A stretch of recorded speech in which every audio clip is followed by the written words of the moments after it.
Bringing you guys deck profile number 4. The deck I'm going to be showing you guys today is called No Cerceon. If you get the reference, then you'll know this deck is Evil Swarm without the Cerceon. This is my current build pre-Tachyon. With Hidden Arsenal 7 coming out tomorrow, I see this deck becoming very popular. It's already been hyped up to be, so I figured I'd show my current build as of 4/25/2013. This deck is subject to change. If you guys have any suggestions on how I should change the deck, go ahead and leave a comment down below. I do read all the comments, so I'll take your comments to heart when I try to fix this deck. This isn't perfect by all means. There are some weird card choices in here. So yeah, I would really appreciate the help. So I'll be showing the main deck and the extra deck as well. So let's get right into it, and I'll do some explanations along the way. Play 3 copies of Evil Swarm Heliotrope. He is your vanilla of choice. He's 1950.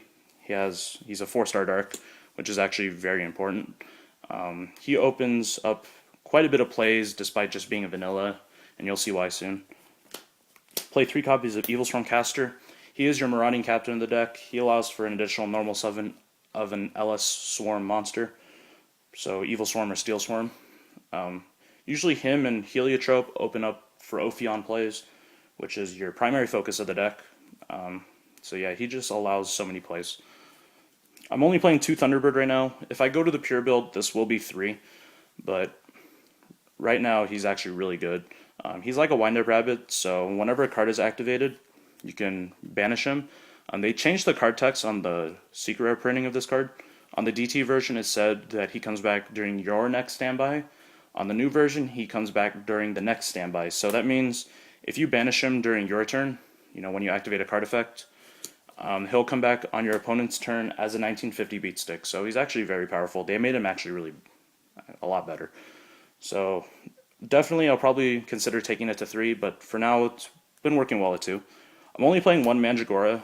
I want to play 2, but simply I'm not playing 2 because I don't have a second DT version. I opted to play a 3rd caster. My initial version wanted to play 2 caster, 2 Thunderbird, 2 Mandragora. She's pretty much a better version of Cyber Dragon. If your opponent controls more monsters than you do, then you can special summon her. Say you have 1 and your opponent has 2. That's when this card really shines. This card can allow for Ouroboros plays, which is kind of cool, and some other rank 4 plays. Here are the current changes to the deck. I'm playing 3 Sabersaurus, so this is pretty much, you can say, Dinoverse. This deck plays a lot like Dino Rabbit, so the Sabersauruses, I opted to put them in here just for more targets for Rescue Rabbit, and Logia and Dolka are really good, so I figured, why not play the Sabersauruses? I'm playing 3 copies of Drak Gwaiba. Running stuff over with Gwaiba is actually really kind of nice, and some players actually don't expect the Gwaiba, so if you attack over something that turn, you can make a Logia or a Dolka just depending on your situation, so that's why he's in there. 2 copies of Rescue Rabbit. You play 6 vanillas, so I figured you have to play Rescue Rabbit. I did put the Sabersauruses in there because of this. I didn't want to have just 3 Heliotropes. I know Fire Fist players only play 1 set of vanillas, or unless you're playing the Dino Fist version, but I like to have the options to go into Logia or Dolka or Evil Swarm Ophion turn 1. So 95% of the time I just go Ophion, but Rabbit is really good in this deck. And then you play the 2 Turguides just to pull back the rabbits, and then anything that's somehow gets banished by Bottomless or anything like that. So that's why Turguide is in here. So that's pretty much all the monsters. I think it's 19, but I'll probably double check after. On the spells, play Triple Pandemic. It's your Lance of the deck. Pretty much protects all your Evil Swarm monsters from being targeted by, they're unaffected by spells and traps. So pretty much playing this, it's actually very good. I always seem to see 1 opening hand, so it really helps a lot and allows you to go off when you need to. Playing 2 copies of Forbidden Dress and 1 Lance. Since you're playing the Gwaibas, some attack manipulation is good. The dresses actually prevent monster destruction, protecting your Ophion, and it does some other awesome plays, but dress pretty much stops your destruction of your Ophion. You just have to play smart with it, just because cards like Compulse can get over the dress, so you just have to be careful when you play it. It's mostly used for monster effects, like heavy infantry, snowman eater, that kind of stuff. You're playing one Rhoda, you play the casters. It's pretty much the only target for this, but that's all you really need. So one Rhoda is necessary. One questionable choice is Allure of Darkness. Since you play a bunch of dark monsters, drawing 2 cards seems good. And then you can always bring back your banished dark monster with a Levier, which is kind of nice as well. Yeah, that's why it's in there. I mean, you could probably cut this card for something else. And then you play the Power 3, because it's the Power 3. They're really good. This deck does not play Pot of Avarice. I've considered putting it in here, but you know, it hasn't been working too well for me, but I might go back to it. On the traps, 2 copies of Ixis Reborn. Pretty much if your Ophion dies, you can bring it back with this card. So it's not a big deal if Ophion does die, just, you know, bring it back. And, you know, Ophion does lock your opponent out of plays depending on what deck you're playing against.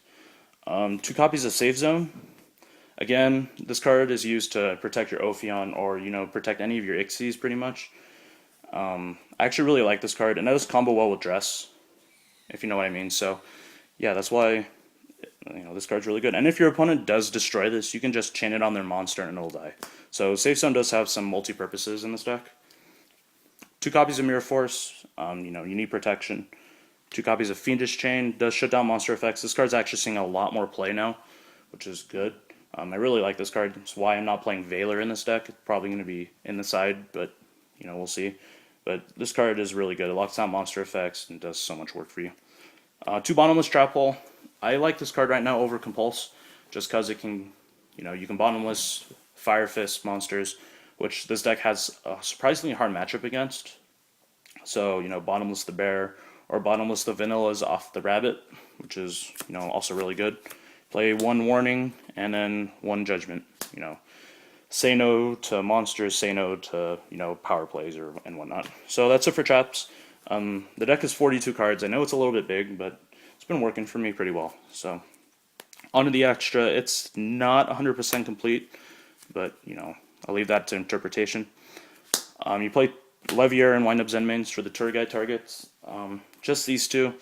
Figured that these are the best rank 3s right now, so, you know, those are in there. Direwolf, he does get over problem cards. Excuse me. So he does get over problem cards, which is kind of nice. And it combos well with Ixis Reborn. You just, you know, pop something and bring it back with that. So it does serve multi-functions. 1 Daigusto Emerald. I figured why not. He is a mini Pot of Avarice. And his second ability you can actually use because you play Vanillas. So it's actually kind of nice when you go into him. 1 Cowboy. He does win games if you get your opponent down to 800. 1 Maestroke, just a stall card. Papal Operative, it's a good card. I'm not playing Black Ship of Corn, so I might be cutting the Pappy, but, you know, we'll see as future builds progress along. 1 Gemini Pearl, just because it is, you know, 2600 beat stick, and you'll probably need it against a mirror match. 1 Dolkin, 2 Logia, because you play the 6 dinos. These guys are really good. 1 copy of Evil Storm Ouroboros, just for the options, and the fact that he can spin cards is nice. And then, obviously, your triple Ophion. He's the reason why this deck is so good. He can lock your opponent out of your opponent's special summons of 5 or higher. He is your boss monster, but by far he's not a win condition. He's more of a prevention method. So he doesn't win games by himself. He just pretty much mitigates the game. So that's why he's really good. And yeah, I want to try to fit Evil Swarm Bahamut just because I like the fact that you can take your opponent's big beat sticks with it. And yeah, so I would probably cut, like, you know, the Pappy and the Gemini Pearl, or even the Daigusto Emerald. I mean, it does work, but it doesn't work all the time. So yep, that's the deck. If you guys have any suggestions on how I should fix it, please let me know in the comments down below. And yeah, so this is my No Cerceon deck for April 25th.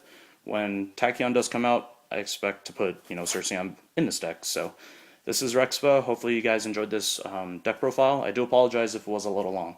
Rate, comment, subscribe, all that good stuff. Until next time, guys, peace out.